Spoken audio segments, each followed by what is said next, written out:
നമസ്കാരം. ചാനൽ 91 ന്യൂസിലേക്ക് സ്വാഗതം. 16ാമത് നിയമസഭാ തെരഞ്ഞെടുപ്പിന് കേവലം 15 മാസങ്ങൾ മാത്രം ബാക്കി.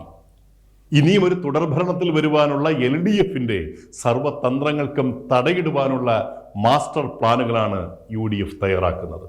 എന്നാൽ കോൺഗ്രസ് നിയമസഭാ തെരഞ്ഞെടുപ്പ് നേരിടുമ്പോൾ ഉണ്ടാകുന്ന ഏറ്റവും വലിയ ആന്തരിക കലാപം മുഖ്യമന്ത്രി സ്ഥാനത്തെ ചൊല്ലിയാണ്.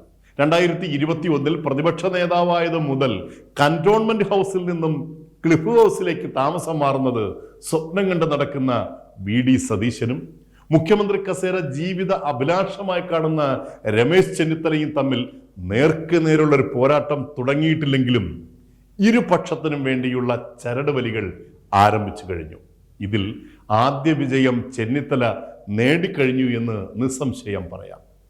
കേരളത്തിലെ പ്രബല സാമുദായിക സംഘടനകളായ NSSും SNDPയും രമേശ് ചെന്നിത്തലയെ പരസ്യമായി പിന്തുണയ്ക്കുകയാണ്. NSSന്റെ ഒരു നയപ്രഖ്യാപന സമ്മേളനം കൂടിയായ മന്നം ജയന്തി സമ്മേളനം ഉദ്ഘാടനം ചെയ്യുവാൻ ഇത്തവണ ക്ഷണിച്ചത് രമേശ് ചെന്നിത്തലയെയാണ്. 10,000-കണക്കിന് സാമുദായിക അംഗങ്ങളെ സാക്ഷി നിർത്തി രമേശ് ചെന്നിത്തല NSSന്റെ പുത്രനാണെന്ന് പരസ്യമായി പറഞ്ഞു കഴിഞ്ഞു NSS general secretary Sukumaran Nair. ഈ പ്രഖ്യാപനത്തിന് മുൻപ് തന്നെ കേരളത്തിലെ ഏറ്റവും വലിയ സാമുദായിക സംഘടനയായ SNDP general secretary Vellappally Natesan VD സതീശനെ അഹങ്കാരിയായി ചിത്രീകരിക്കുകയും മുഖ്യമന്ത്രിയാകാൻ കോൺഗ്രസിൽ യോഗ്യതയുള്ളത് രമേശ് ചെന്നിത്തലയ്ക്കാണെന്നും പരസ്യമായി പറഞ്ഞു വെച്ചു. ഇതിനോടൊപ്പം ചേർത്ത് പറയേണ്ടത് സമസ്തയുടെ മീറ്റിംഗിലും പ്രധാന റോളിൽ പ്രത്യക്ഷപ്പെടാൻ രമേശ് ചെന്നിത്തലയ്ക്ക് കഴിഞ്ഞു എന്നുള്ളതാണ്. ഇതിൻ്റെയൊക്കെ വലിയ പ്രതിഫലനങ്ങൾ വരാൻ പോകുന്ന നിയമസഭാ ഇലക്ഷനിൽ ഉണ്ടാകും എന്നുള്ളത് തീർച്ചയാണ്. കേരള രാഷ്ട്രീയ രംഗം നിയന്ത്രിക്കുന്നത് ജാതിമത സംഘടനകൾ അല്ലെന്നും സുകുമാരൻ നായരോ വെള്ളാപ്പള്ളി നടേശനോ പറയുന്നത് പോലെ സാമുദായിക അംഗങ്ങൾ വോട്ട് ചെയ്യില്ല എന്നൊക്കെ കേൾക്കാൻ സുഖമുണ്ടെങ്കിലും സാമുദായിക വികാരം രക്തത്തിൽ അലിഞ്ഞു ചേർന്നിട്ടുള്ള 2-3% നേതൃവാക്കുകൾക്ക് വില കൽപ്പിക്കും. 1000-ഓ 2000-ഓ മാത്രം ഭൂരിപക്ഷം ലഭിക്കുന്ന നിരവധി മണ്ഡലങ്ങളിൽ ഈ 2-3% ജയപരാജയങ്ങൾ നിർണയിക്കുമെന്ന് മനസ്സിലാക്കാൻ വലിയ ബൗദ്ധിക വ്യായാമം ഒന്നും തന്നെ വേണ്ട. വരാൻ പോകുന്ന തെരഞ്ഞെടുപ്പ് UDFന് ജീവൻ മരണ പോരാട്ടമാണ്. ഇനിയൊരു പരാജയം കൂടി സംഭവിച്ചാൽ UDF ഛിന്ന ഭിന്നമാകും.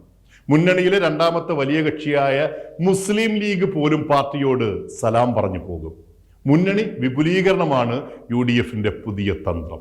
നിലവിൽ LDFലെ ഘടകകക്ഷികളായിട്ടുള്ള ചില ചെറു പാർട്ടികളെ UDF കൂടാരത്തിൽ എത്തിക്കുവാനുള്ള ശ്രമങ്ങൾ പാർട്ടി ആരംഭിച്ചു കഴിഞ്ഞു. അതിൽ പ്രധാനം ജോസ് കെ മാണി ചെയർമാനായുള്ള മാണി കോൺഗ്രസ് തന്നെയാണ്. ഇതിനായി കോൺഗ്രസിന് സഭാ നേതൃത്വത്തിന്റെ ശക്തമായ പിന്തുണയുമുണ്ട്. സഭാ നിർദ്ദേശങ്ങളെ പൂർണ്ണമായി തള്ളിക്കളയാൻ ജോസ് കെ മാണിക്ക് കഴിയില്ല. കാരണം ഒരു രാഷ്ട്രീയ പ്രസ്ഥാനം എന്ന നിലയിൽ കേരള കോൺഗ്രസിന്റെ നിലനിൽപ്പ് തന്നെ സഭയിൽ അധിഷ്ഠിതമാണ്. UDFിലേക്ക് വരാൻ സാധ്യതയുള്ള മറ്റൊരു പാർട്ടി ശ്രേയസ് കുമാറിന്റെ RJD ആണ്. നിലവിൽ LDFിൽ യാതൊരു പരിഗണനയും കിട്ടാതെ തുടരുന്ന പാർട്ടിയാണ് RJD. LDFിലെ മറ്റ് ഏകാംഗ കക്ഷികൾക്ക് മന്ത്രിസ്ഥാനം പകർന്നു നൽകിയിട്ടും RJDയെ മാത്രം ഒഴിവാക്കിയതിലുള്ള കടുത്ത അമർഷത്തിലാണ് ഈ ചെറു രാഷ്ട്രീയ പ്രസ്ഥാനം. ഈ സാഹചര്യത്തിൽ LDFിൽ തുടരുന്നതിൽ അർത്ഥമില്ല എന്ന് പാർട്ടി മനസ്സിലാക്കി കഴിഞ്ഞു. UDFിൽ ചേക്കേറാൻ സാധ്യതയുള്ള വേറൊരു പാർട്ടി BDJS ആണ്.